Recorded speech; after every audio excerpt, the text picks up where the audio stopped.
Hello everyone, my name is Robert J. Butler, and I am the creator of the Secret Stake Society, a show, TV show, that you have never heard of, okay? The reason why is we are here at WeebCon to promote and to tell about our story. And I am blessed to have wonderful people involved with this project that are here today that will explain a little bit about themselves. But first, I just want to explain why we're here. The reason why I have a Darth Vader helmet here is because I am a 501st Darth Vader, and I go to conventions all year round for charity. And the passion for me is to put a smile on someone's face because they love the character. And whether he's a bad guy or a good guy, it's about the character, and that's what is impressed me about this character. So that's why I cosplay as him. And I was also approved by Lucasfilm Limited to be able to portray Darth Vader at special events. So I was able to take that and do a short film because that's my passion. That turned into another short film that I was able to produce and direct and write and learn about how to do it. And then that turned into me creating this concept. The concept is a young girl's struggle with her mental health, and that journey is what the show is about. And that is not a hot topic, but it's an important topic in today's world with all the social media, all the information coming from all directions. It's very hard to keep yourself level, straight, and happy. And that's hard to do. So this show is about understanding, trying to fix what is hard to understand what's broken. And that's the journey of the main character. And I have the other characters on board here that we're going to talk about today. But essentially, it's her journey to mental well-being. Now, it's set in the 80s, which is awesome, because I love the 80s, you love the 80s. And it has vampires. So where did they come from? Right? Who doesn't love vampires? Well, the idea here is when the main character needs to medicate, she is sleeping or she daydreams. And that puts her into a new world. You've all had dreams, you've all had daydreams, you're driving, hopefully not. But you are thinking about something else not in the present time. And this is the world we're going to dive into. Is the dream state and in the state that you don't necessarily live in. In that state, her classmates are vampires. And the vampires do represent her struggle with her mental health. Now, as you know, getting better, getting yourself better, you go highs and you have lows. Highs and lows.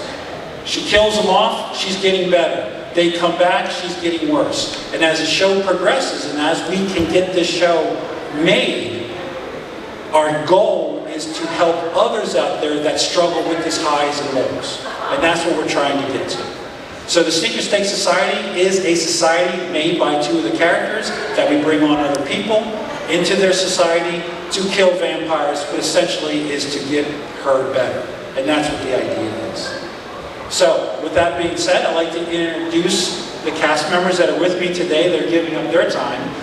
Since we're not completely funded yet, we'll talk about that in a minute. But what I want to get across is that they're giving up their time because they believe in what we're talking about. But I'm going to let them explain to that themselves. So I'm going to introduce them from my left down to the right. They'll introduce themselves, their character, and then I'll go to each one of them. So I'll act as a little bit of an MC. So we'll start. Okay, hi. Can you hear me? Yes. Okay. Hi, I'm Karli Gabrel, and I play Macy James, aka MJ. And I'm Lexi Graves, and I play Bree, or Breezy. I'm Cassidy Aurora Gordon, and I play Sonya Asrid. Hi, I'm Morgan Raine, and I play Amberjill. I'm one of the Lost Girls. Okay, so to give you an idea, they know their character names, but the relationships is what's important. So, Macy James and Bree are friends at Cambridge Prep School. So I went to an all-Catholic private high school, so I've been through that whole world.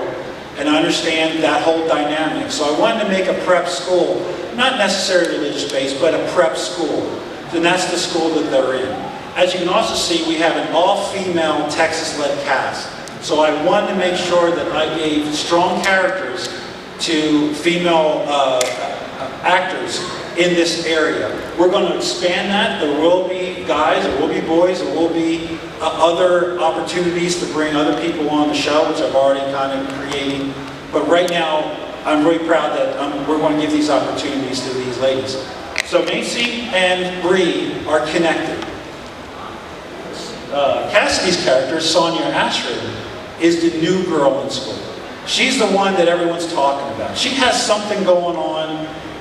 They don't quite understand what it is, but she has a draw. She has something that's drawing Macy to her. And as we get into the show, we find out why. Then we have, down at the end, Morgan is one of the Lost Girls. Who doesn't love the Lost Boys? Well, there was supposed to be a continuation of the Lost Boys show. The movie. They were going to have a Lost Girls. They were going to have a female base. It never got made yet. But I want to take the concept of that and bring it into high school. You know, in high school there's always cliques, there's always groups of people.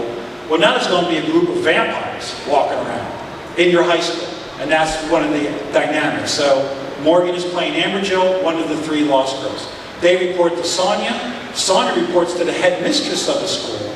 Well, unfortunately couldn't be here today. She was here yesterday. And she is the lead of the school and the head vampire. So think of her as the head of the coven. So she runs that school. And then it's up to Macy to find out, does she know who she is? What's so different about her? So Macy in the real world is trying to figure out what's going on with Macy in her dream world. And soon there's going to start the crossover. And that's where we get into the story. So I want to go a little bit about each of our cast members, give them a little bit of time to talk a little bit about yourselves. We've been doing interviews preparing for this, so I'd like to give you a chance to go ahead and basically do an interview like I did you. So go ahead, we'll start with Karli. Tell a little bit about yourself and a little bit about what you got. About your modeling, about, yeah? Okay, well, I started around when I was 14, and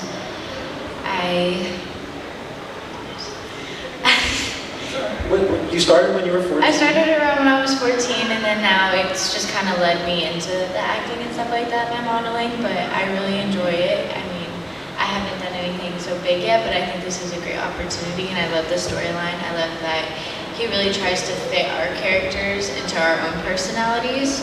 So, I mean, I'm really excited to see where it goes, and yeah. Well, one of the things we did talk to her about was the struggle with mental health, the struggle that everyone has, not necessarily diagnosed, but they all struggle with being happy and sad, and that's pretty common. Right. So we talked about that. How do you feel about trying to tackle that? I love that. I think it's not spoken about enough. I think we can help people, or like even parents, get a better understanding of what our kids go through nowadays, you know, because I mean it's a different age and time, and they just don't understand some of the things that go on at school. Kids are a lot meaner, more creative. We have internet and stuff like that, social media, so people have definitely gotten more creative. So yeah, I think it's great and a great way to speak on it. So yeah. Perfect. Yeah. Perfect. So your partner in crime is next door, Lexi. So Lexi, go ahead and give a little bit about yourself and how you got to the character. Okay, so I sing, model, I dance a little bit. I used to dance competitively, but now I don't. I just do hip hop. And I also act and model. Okay, so anyways, I went to a thing called Expo in Dallas, and I went for singing, but I also tried acting. And then I was like, okay, I kind of like this. So then I started doing theater and got into screen acting. And then through acting, I met a friend, and she showed me modeling. And I was like, I don't want to model, I'm not like you. But then I ended up loving it. And then Robert reached out to me through modeling. And now I'm involved with this, and I'm super excited. I love Bree. She's exactly like me. She's like very energetic, very sarcastic, which I love. And she's very street smart and book smart too. I don't know, I'm excited.